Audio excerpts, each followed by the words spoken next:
Hello, this is Compounding Just Stock Guy, and in this video I'm kind of going to be talking about why I don't care for cannabis growth or Bruce Linton. I may talk about ACB and, Cam Badley's failed promises. Just my opinion about those two monopolies. This is just my opinion. If you're new to the channel, please subscribe, hit the bell down below, give me a thumbs up. I do truly appreciate it. I also want to disclose I'm not a financial advisor. This is just for entertainment information purposes. Do not buy or sell based on anything I talk about. Buy or sell after you did your own research, due diligence, and like the investments you're pursuing. Yeah, so it's Saturday night. Just like I hung out with some girls yesterday and they were just biatches, so fuck. I don't care. Do wanna one day I'll find some really cool girl, and then I'll be,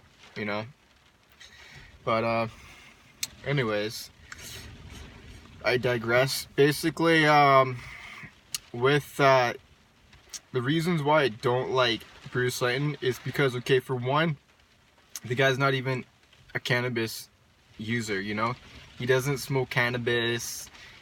So why should he be the face of the whole cannabis industry? Like, why should he be like all up above by like a million people, right? Like, why? The guy's like, he doesn't talk about indica strains, like he doesn't talk about sativa strains, he doesn't talk about this stuff, like he doesn't talk about, like, he doesn't know this stuff. He just basically like a marketer. He's a used car salesman, that's what I call him.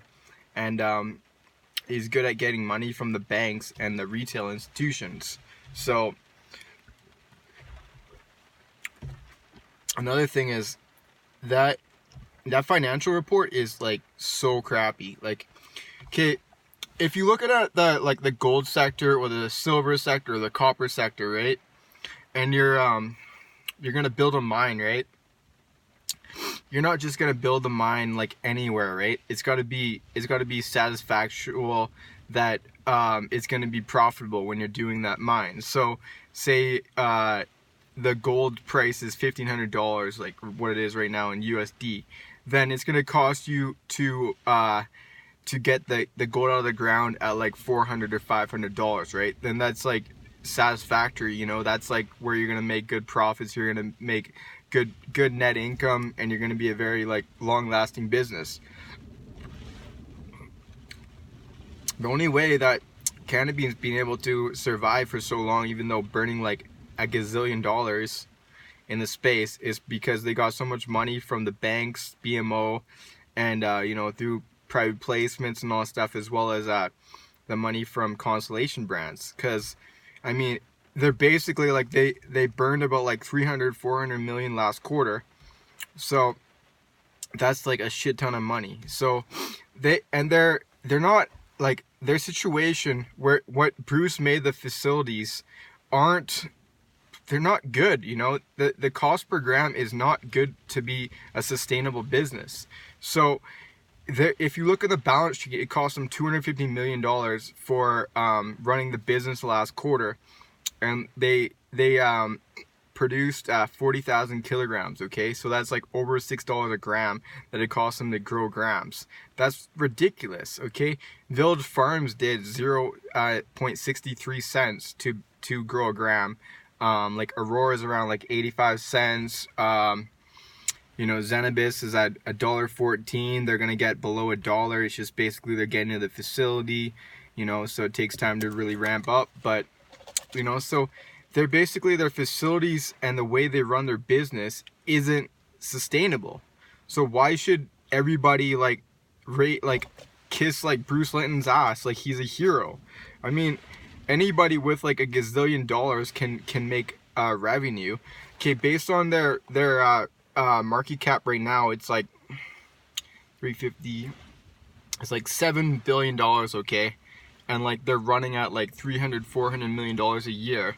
So that's like a 20 price to sales. Okay, but they're not even close to profitability. And then you got companies that are like at a 1 or a 2 price to sales, or a 3 or 4. So why should cannabis get like such a, like, you know what I mean? Like, yeah, they got $1 billion right now, but based on my math, they're probably at around like 900 million right now. And like the run rate they're at right now, they're gonna have like all that cash is gonna be gone by August, September. So I mean, yeah, maybe if they have like all these crazy like incentives with their edibles, where like, oh, they got like these Valentine's Day chocolates, and they're charging like $25 for like 5 mg THC chocolates or whatever, and like people are just buying them by the dozen, then maybe they're gonna be able to be profitable. But I mean, like, why would you build those facilities? You know, you could have just had like someone like Village Farms, like greenhouse, and then grow all that weed and be like profitable, as well as like then have your all your crazy like out of bottling beverages. Like, he didn't think it out. Like, so he has had so much time to make so many mistakes, and they made so many mistakes, and they still haven't been able to figure it out. So like a lot of other companies that are coming up haven't had nearly the amount of capital to try to build their business, and you know, they make a mistake and they're just chopped. Like, I've heard that you know how like the Cantra scandal, I've heard that even at Canopy's facility that they were buying weed from the black market. So but he get a pass because they're connected with the government and stuff like that. So anyways, that's my rant for now about fucking Bruce Linton. I don't care for Bruce Linton. Like, fuck, maybe that Virio or like Martello may do something, but like, it's not gonna be his doing. He's just like the face of it. Like, anyways, yeah, I don't care. Like, give me a thumbs down if you disagree, if you don't like what I have to say about Canopy. I mean, I'm sorry, but I'm just being honest. Like, the world can't take the truth nowadays, and I'm just have to give it raw. Okay, so Aurora Cannabis, they've been like a cult stock, right? Like Cam Badley's got so many retail into the company, blah blah blah, and they're still not able to be profitable. They bought so many companies, all that. So I don't know. They just keep diluting. It's just like they put too much on their plate. Like, they want to buy like all their competition. Like, Canamed was their competition, so they had to chop them off. MedRelief was their competition, they had to chop them off. Whistler Cannabis was their competition, they had to chop them off. And they're still not able to like run a profitable business. Yeah, I know there's problems with the whole government and all that stuff. Like, don't get me wrong, I agree. But I just think that the money should be in a lot of different companies, you know. The money should be more in like companies like Metafarm Labs, Valens, and like a lot of small companies, like, you know, like Village Farms and like even Zenabis, you know, like, you're doing it at below $125 a gram, but then like fucking so much money gets piled into fucking Canopy Growth, and they do it at $6 a gram. Like, in what day can you be profitable at that? So yeah, I mean, that's just my opinion on the whole thing. You know, the sector's gonna take shape. You know, yeah, I know there's a brand, like Canopy's got the branding and all that stuff, and Aurora's got the branding, but I don't know. I don't like. Oh, another thing is people saying, "Oh, Aurora's got $5.5 billion in assets." Look, if you look on their balance sheet, it's got Goodwill of like $2 to $3 billion. So eventually they're gonna have to write that down. So then there's only gonna be like a $3 billion in assets, or like $3.5 billion in assets, and then they have like liabilities of $1 billion. So realistically, it's only like $2 billion. And then now they're gonna like have to issue these convertible debentures and stuff like that. So I mean, yeah, it's a pretty attractive price to buy Aurora right now, but at the same time, like, it doesn't give you a good reason to be like so fucking bullish on Aurora Cannabis. There's news about with USA kind of you know, it looks like it might be heating up. So it looks as though the money's just gonna flood into USA. I like my Tilt, I like my Seniva, I like my True Leaf. True Leaf is my biggest company in the US. I like my TGIF. You know, I think Harvest, I think if I was to look at their financials in the next week, I may get a position if the financials look good. I wish there was a little more clarity on their Varinos acquisition, because, you know, that seems like a very valuable addition to the company. So I want to kind of see how that takes shape. But I do like Harvest.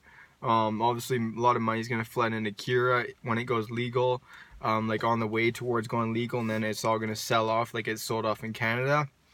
A lot of monies, because like the revenues are gonna start really going up in global. You know, I'd be interesting to see with Agriflora's Pharmaco, because they got 7%, kind of like the piece of the pie of Germany. So you know, if Zenobis and some other companies that are connected. You know, I mean, like Pharmaco was acquired by Agriflora after they did the deal with Zenobis. So there's no assurances that they're just gonna follow through on that deal. So I mean, I don't know, but I'm hoping that they're gonna like follow through on that deal. So, and then Canon Medical deals with Tilray and Kronos and Wayland Group. So those are like, you know, CC Pharma isn't even doing like cannabis sales like that. In the Agriflora report, it doesn't show that they got a piece of the pie. They basically just sell like opiates or whatever, like stuff like that in Germany through their distribution, like just through their like just their vehicles. You know, they just distribute them to other pharmacies, and then they have like a warehouse or something like that, and that's how they making their money. So they're not really in the cannabis game in Germany yet, but like I guess they will eventually. Like that'll be good for Afria if Afria gets EU GMP. If Afria gets EU GMP, then I'd be hella bullish on Afria, I'll tell you that.